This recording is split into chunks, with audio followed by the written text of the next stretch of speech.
Hello everyone, welcome back to the channel. So in the last session we have discussed about diffusion and effusion, and even we also considered the Graham's law of diffusion. Now in this session we are moving for the next concept, that is problems or numericals on Graham's law. Okay, so before switch over into numericals, just recall the formulas which are related to diffusion or effusion. Okay, first what we said as per the definition, uh, at a same temperature and pressure, the rate of diffusion of a gas is inversely proportional to, okay, square root of density of a gases. Okay, as per the statement, Graham's law statement, what it says, the rate of diffusion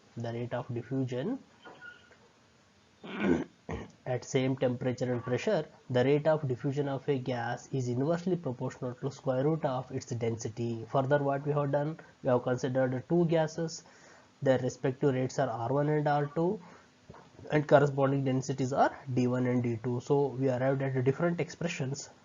Okay, so just I am considering here R1 by R2 is equal to V1 by T1 whole divided by V2 by T2. So here we know that rate is nothing but rate of diffusion of a gas is nothing but it is the volume of a gas diffused per time. Therefore, V1 indicates the volume of gas diffused with respect to time taken T1 of first gas. Second, V2 by T2. So is further equal to what? A square root of d2 by d1, which is also equal to square root of m2 by m1, which is also equal to square root of vapor density of second divided by vapor density of a first. So it is the formula we can relate here. If you know the densities, accordingly we can take the relations. If you know the volume and time, we can take these relations. If you know the molecular masses, we can arrive at these equations. R1 by R2 is equal to square root of m2 by m1. Or if you know the vapor density of those gases, yes, we can have a expression R1 by R2 is equal to square root of vapor density of second gas to the vapor density of a first. Well, further, at a constant temperature, say relation will be R1 by R2 is equal to P1 by P2 square root of M2 by M1. So it is what? At constant temperature, the relation will be like this. R1 by R2 is equal to P1 by P2 square root of M2 by M1 at constant temperature. Similarly, we also arrived at an expression at constant pressure. So what is the formula? R1 by R2 is equal to square root of T1 D2 divided by T2 D1, or which is also equal to T1 M2 divided by T2 M1, which is at constant pressures, at different temperatures. We can say at different temperatures, keeping pressure constant, we can have a relation like this, and at different pressures, by keeping temperature constants, we can arrive at this expression. Well, so these are the formulas to be remembered to deal with the numerical. So all are important relations. Well, now we switch over to the numerical part. The first question is compare the rates of diffusion of uranium hexafluoride and uranium hexafluoride. So both are uranium hexafluoride molecules only, but the type of isotope present is different. Here in the first case uranium 235 present, and in the second case it is uranium 238. What they are saying, compare the rates of diffusion of, okay, means they are asking R1 by R2, rate of diffusion of uranium hexafluoride and uranium hexafluoride 238, 235. Well, if I consider, let the rate of diffusion of uranium hexafluoride 235, uranium 235 hexafluoride be R1, okay, and uranium 238 hexafluoride be R2. Okay, there are two compounds in which uranium 235 and uranium 238 isotopes are used. Just we are specifying here R1 and R2 for those compounds. Now the molecular mass of uranium hexafluoride we have to calculate. Since we know the relations, right? Here what we can extract the data from these molecules means we can calculate the molecular masses of these compounds. So the molecular mass of uranium hexafluoride containing 235 will be M1. So M1 is equal to uranium 235 itself indicates the molecular mass, so 235 plus 6 fluorine atoms are there. So 6 into atomic mass of fluorine 19. So 6 into 19, overall 349. So M1 how much we got? 349. Similarly, the molecular mass of uranium-238 F6 hexafluoride. See here M2 corresponding, it becomes M2. So M2 here 238 plus 6 into 19, so 352. Well, what is the relation? We know that according to Gram's law, R1 by R2 is equal to square root of, as I said earlier, based on the data we can arrive at any relations. So R1 by R2 is equal to V1 T1 divided by V2 T2. We have this relation, okay, or else R1 by R2 is equal to square root of D2 by D1 we have, or else R1 by R2 is equal to square root of M2 by M1. We have to arrive at these expressions. Well, M2 and M1 value just we have calculated. So square root of M2 352, M1 349. So if you simplify, it will be square root of 352 divided by 349. It will be around 1.004 is the answer. Means here R1 by R2 is equal to how much we got? 1.004. Thus what I can say, the ratio of these relation is 1.004 is to 1, right? Okay. Density we are specifying, relative density of oxygen and carbon dioxide are 16 and 32 respectively. Okay, if 25 cm cube of carbon dioxide effuses out in 75 seconds, means what it is, 25 cm cube of carbon dioxide effuses out in 75 seconds. What it is the rate? Okay, what they are specifying? They are specifying volume here, 25 cm cube, effuses out in how much time? 75 seconds. So volume and time of carbon dioxide is specified. What volume of oxygen will effuse out in 96 seconds under similar conditions? Means we have to find out volume of oxygen will effuse out in 96 seconds. Well, we try to get the given data here. Here volume of carbon dioxide, how much? VCO2 25 cm cube, time taken for effusion of this much volume, how much? TCO2, it is 75 seconds. Well, let the volume of oxygen effused to be VO2 is equal to okay, VCM cube. We don't know how much. Time taken to effuse this VCM cube, V volume of oxygen, it is TO2 is how much? 96 seconds they are saying. Okay, in 96 seconds, how much volume of oxygen is effused, we have to find out. Well, relative density of carbon dioxide is given. Relative density of carbon dioxide, DCO2, how much? Say 44 divided by 2, it is 22. And relative density of oxygen, DO2, how much they have given? 16. 32 by 2, it is 16. Well, now RO2 divided by RCO2, which is equal to what we know, square root of DCO2 divided by DO2. Okay, R1 by R2 is equal to square root of D2 by D1, general formula. Now here RO2 divided by RCO2, which is equal to square root of DCO2 divided by DO2.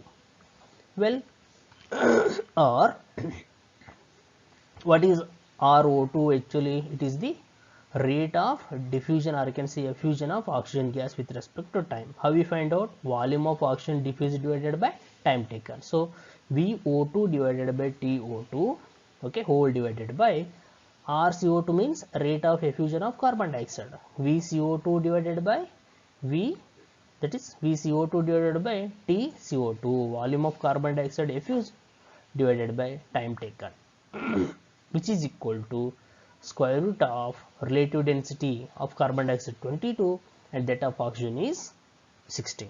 Alright, so if we simplify it, say VO2 divided by VO2, just we simplify it, VO2 by TO2 into TCO2 divided by VCO2, which is equal to how much? Square root of 22 divided by 16. Right? Further, substituting the values of those data, so VO2 volume of oxygen gas into 75 divided by 96 into 25, which is further equal to square root of 22 divided by 16. If you simplify it, it is 1.172.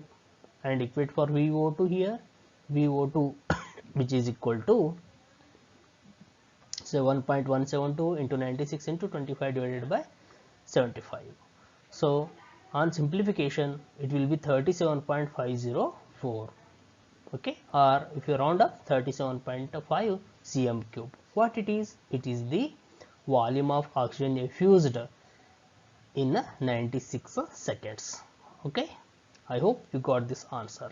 Alright, well,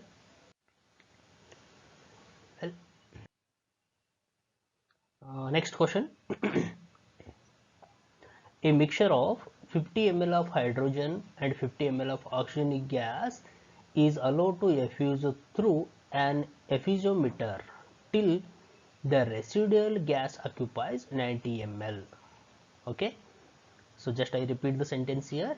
A mixture of 50 ml of hydrogen and 50 ml of oxygen gas is allowed to effuse through effusiometer till the residual gas occupies 90 ml. Means total how much? 50 plus 50. There is 100 ml of mixture, right? 100 ml of mixture is present. 100 ml, 50 ml of hydrogen and 50 ml of oxygen present is allowed to effuse through orifice, say effusiometer, till residual gas, remaining gas how much? 90 ml of residual gas remains. Now what they are asking further, what is the composition of effused gas and residual gas? Say a mixture of 50 ml of hydrogen and 50 ml of oxygen is allowed to effuse through effusiometer. How much effused? Volume of, okay, volume, total volume of effused gas is 10 ml and residual gas is 90 ml. What they are asking? They are asking composition. Out of 10 ml, how much hydrogen present and how much oxygen present? Out of 90 ml of residual gas, how much hydrogen present and how much oxygen present, we have to find out, is the task. Well, we try to look for solutions. Well, here according to Gram's law, what we know, rate of effusion, or I can say diffusion, which is inversely proportional to square root of molecular weight. As like density, instead of density, what I can say, molecular weight we can mention. So rate of diffusion is proportional to 1 by square root of molecule. Okay, well, rate of effusion of H2 to the rate of effusion of O2, which is equal to square root of MO2 divided by MH2, molecular mass of oxygen to the molecular mass of hydrogen. So square root of molecular mass of O2 means how much? 32, and that of hydrogen 2, 32 by 2. So what it is? Square root of 60 is nothing but 4. So what we got? Rate of effusion of H2, RH2 by RO2, which is equal to 4. We got this. Further, volume of the mixture effused. So total volume 100, 50 plus 50, out of which 90 ml will be the residual gas. Therefore, what we can say, effused will be 10 ml. Okay, let volume of H2 effused is x ml.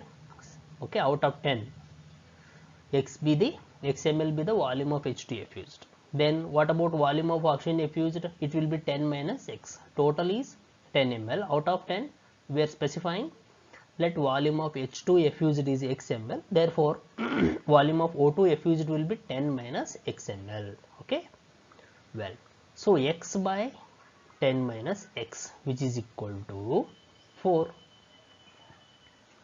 4, which is nothing but volume of hydrogen effused. So x 8 ml be the volume of hydrogen effused, and what is the remaining? 2 ml. It is the volume of oxygen effused. Okay, well, composition of residual gas, how much? So 50 they have taken, 50 ml, total 50 ml of hydrogen gas is taken. Out of 50 ml, 8 will be what? 8 will be effused. Remaining 42 ml will be the residual gas.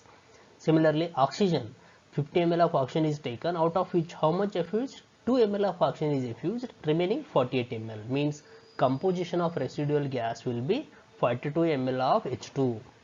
Okay, 42 ml of H2 plus 48 ml of a O2 is the composition of a residual gas. And effused gas we already said 8 ml of H2 plus 2 ml of O2 is the composition of a effused gas. Okay, I hope you got this. Well, coming to the next one, a balloon fixed with ethylene is pricked with a needle and quickly dropped in a tank of hydrogen gas under identical conditions. Nodi illenide balloon is fixed with ethylene. Okay, ethylene is pricked with a needle and quickly dropped in a tank of hydrogen gas under identical conditions. After a while, the balloon will shrinks, enlarges, completely collapse, remains unchanged. Now here it all depends on what? Diffusion, rate of diffusion of a gas. Okay, it all depends on the rate of diffusion of a gas. Which gas? Say here that balloon is dropped into a tank of hydrogen gas. Therefore, if I consider rate of diffusion and molecular mass, how they are related? It is proportional to, inversely proportional to square root of its a molecular weight. Means if molecular weight is less, rate of diffusion will be more. So here if I compare ethylene and hydrogen gas, whose molecular mass is very less? Hydrogen, whose molecular mass is very less. Therefore rate of diffusion of hydrogen gas is more. So what happens? Hydrogen gas readily enters into balloon, right? Because of its low molecular mass, its rate of diffusion is more compared to ethylene. Therefore hydrogen gas readily enters into balloon through that orifice. Therefore what happens to its size? Okay, answer is B, enlarges, increases. Okay, well, now next, a 4:1 molar mass of helium and methane is contained in a vessel at 20 bar pressures. What is the proportion they are saying? 4:1 molar mass of helium and methane is contained in a vessel at 20 bar pressure. Due to a hole in the vessel, the gas mixture leaks out. What is the composition of the mixture effusing out initially? Okay, well, so applying Gram's law of effusion, we get R of He divided by R of CH4, means rate of diffusion of helium to that of methane, which is equal to Phe divided by PCH4, then square root of MCH4 divided by MHE, molar mass of methane to the molar mass of helium or atomic mass of helium. So what is the pressure they are saying? 20 bar. How many moles?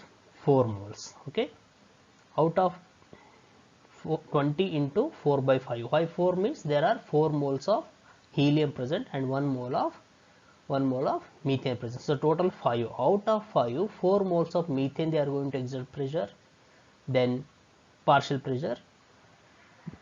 Then with respect to methane, okay, out of 5, how many moles? 1 mole of methane present. Therefore 20 into 1 by 5 and further into square root of molar mass of methane 16 and that of helium it is 4. Atomic mass of helium is 4. So square root of 16 by 4. So it will be what? If you simplify, it will be 8:1. Well, coming to the next question. 20 gram of hydrogen and 128 gram of oxygen are contained in a 20-liter flask at 200 degrees Celsius.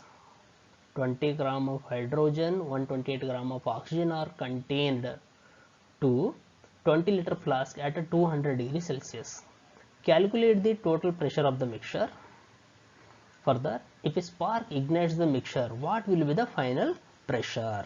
So, well, now here moles of hydrogen, 20 gram of hydrogen they have given. So how we can convert into moles? Weight divided by molar mass, right? So weight how much? 20 gram, molecular weight 2 for hydrogen gas. So it will be 10 moles. Then moles of oxygen say weight divided by molecular weight. What is the weight? 128 gram, and its molecular mass is how much? 32. So 128 divided by 32, it will be 4 moles. So it is the number of moles of hydrogen and oxygen gas. Actually they are placing in a 20 liter of flask at a 200 degree Celsius. Whatever the given weights, we have converted into moles here. Well, total pressure according to Dalton's law of partial pressure, what it says, total pressure is given by sum of the partial pressure of individual gases. So here hydrogen and oxygen are the gases. So P total is equal to PH2 plus PO2. Okay. Well, further this total pressure can be related with the what ideal gas expressions. PV is equal to nRT. So here what is N? Total number of moles. So P is equal to N of H2. So why we are taking is RT divided by V. Means we are equating for P here. So P indicating total pressure and N is the total number of moles of hydrogen and number of moles of oxygen. Okay. Well, number of moles of hydrogen and oxygen we have already calculated, 10 plus 4 into R 0.0821 into 473. Since temperature is given how much? 200 degrees Celsius. 200 plus 273, it will be 473 Kelvin. Okay, divided by volume. How much they said? 20 liters. So if you simplify, it will be 27.15 atmosphere is the total pressure. Now here, if I consider the equation involved in the reaction, 2H2 plus O2 gives rise to 2H2O at the time of temperature of a spark. Hence, how much?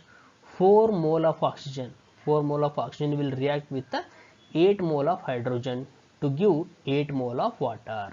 And what happens here? 2 mole of hydrogen will remain unreacted. Okay. Well, what is the final pressure here?